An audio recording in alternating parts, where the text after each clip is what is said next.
Diplomatic ties between the government of America and that of Zambia are increasingly becoming warmer.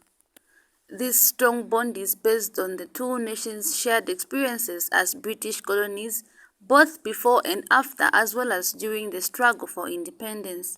Recently, a number of U.S. delegates visited the country, including U.S. Vice President Kamala Harris, which has risen issues among some Zambian people, especially political players, who eagerly wanted to know the purpose of their visits. In this regard, America's ambassador to Zambia, Michael Gonzalez, is of the view that the recent visits would bring progressive results to the country. He says in the series of meetings, the two governments have recognized that the private sector drives economic growth and job creation, hence the need for government to create conditions that will attract business.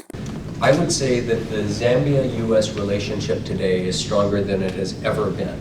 The United States strongly believes in and is investing in Zambia's democratic and economic renaissance. If you need proof of it, just take a look at the many senior-level U.S. government visitors who have recently come to Zambia.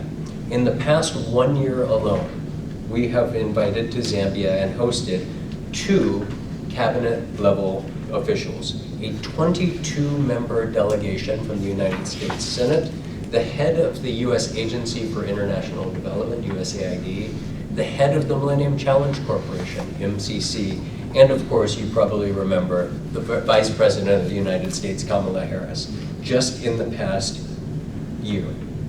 The ambassador further says this development has enabled the Zambian government to make notable reforms to improve a business-enabling environment.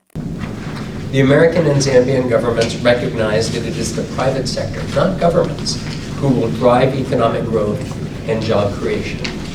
And yet we also recognize that it's the role of governments to create the conditions that attract that business and investment. And so in that spirit, the Zambian government has made notable reforms to improve the business enabling environment.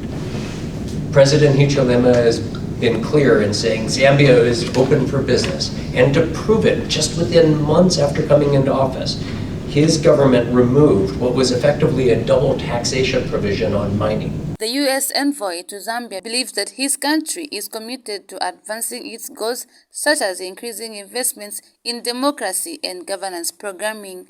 Joanny Mwete reporting for Movie TV News in Lusaka.